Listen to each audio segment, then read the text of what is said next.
Ce sont les actes d'un colloque qui a eu lieu à l'Institut des sciences de l'homme, où je travaille donc à Lyon. On peut avoir l'impression que la notion de race a toujours existé. Alors en fait, on se rend compte qu'elle se met en place, qu'elle émerge durant ces 2 siècles dont nous parlons. Elle se construit, on peut dire. Oui, oui. Alors, il y a toujours plusieurs manières de penser un problème. Il y a au moins 2 façons de voir les choses, soit de penser que les stéréotypes sont là depuis la nuit des temps et qu'ils se perpétuent, soit au contraire qu'il y a peut-être un moment où les choses se cristallisent et prennent véritablement une direction et un sens surtout différent.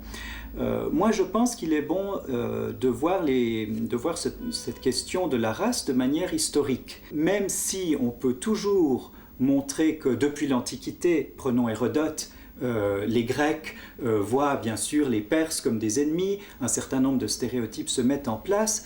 Ces stéréotypes ne reposent pas encore sur une identité raciale, véritablement. Ça, c'est quelque chose qui émerge en effet dans la seconde moitié du XVIIIe siècle.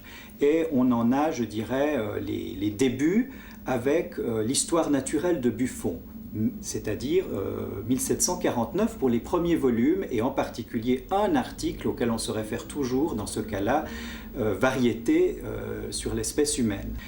Il faut tout de suite ajouter, et là je suis, j'avoue, véritablement Claude Blanquart, qui est probablement le meilleur spécialiste de cette question en France, dans les sciences humaines. Buffon n'est pas le premier des racistes. Il faut ajouter immédiatement qu'il y a chez lui une sorte d'ouverture qui vient de sa théorie, qui est une théorie qui attache une grande importance aux facteurs environnementaux. Autrement dit, transporter un noir ou un nègre, comme on disait à l'époque, en Europe, et non seulement ses comportements, mais son apparence physique changera, surtout si, évidemment, au fil des générations, il se marie. Retransporter le résultat, si on ose dire, de ce noir métissé en Europe, vous le transportez en Afrique et le soleil, la chaleur va faire que sa peau noircira. Bien, ceci, évidemment, nous fait sourire aujourd'hui. Mais ça a un avantage, cette idée, c'est ce qu'on pourrait appeler la réversibilité. C'est-à-dire que rien n'est encore définitivement figé. Et ceci précisément s'oppose à une conception qui sera majoritairement celle du XIXe siècle, une conception fixiste de la notion de race liée au gène, qui fait qu'on est, N-A-I circonflexe T, on est d'une certaine façon comme on est, E-S-T, et on n'en change plus. On ne change plus, quoi qu'on fasse. Et on transmet évidemment ses caractères à ses descendants.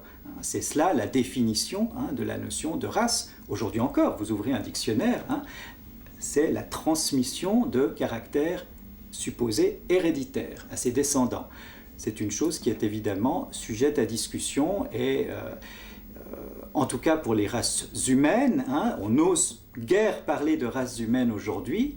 En revanche, curieusement, il faudrait s'interroger là-dessus, ça ne pose pas problème pour les animaux. Il faut à la fois voir les liens entre certains mots, par exemple race, un discours qu'on pourrait appeler raciologique aujourd'hui, c'est-à-dire fondé sur l'idée de race, et une idéologie raciste. Les mots sont liés, mais ils ne sont pas superposables. Buffon peut parfaitement employer le mot de race, d'ailleurs il emploie aussi celui de variété, la terminologie n'est pas du tout fixée à son époque, et ne pas être forcément raciste parce qu'il emploie le mot race.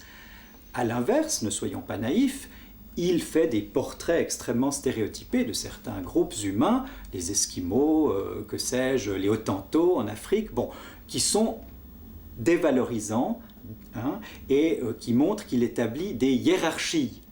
C'est absolument évident. Et en ce sens-là, il prépare bien quelque chose. Mais le racisme, au sens moderne du terme, personnellement, je pense qu'il faut le réserver, ce terme-là, en gros, à la seconde moitié du XIXe siècle, à partir du moment où se mettent en place des théories qui véritablement essayent de fixer cela. Gobineau en est un paradigme, mais il n'est pas le seul, bien sûr. Hein. On trouve cela chez des linguistes, chez des anthropologues, et puis la chose est vulgarisée, par exemple, chez un Louis Figuier, hein, qui écrit dans les années 1872 un manuel sur les races humaines, hein, avec, notons-le au passage, ce n'est pas bien méchant si on veut, mais c'est très révélateur. La première partie et le premier chapitre est bien consacré à la race blanche. Il y a donc une hiérarchie implicite, il y a eu un choix. C'est elle qui a été choisie en premier.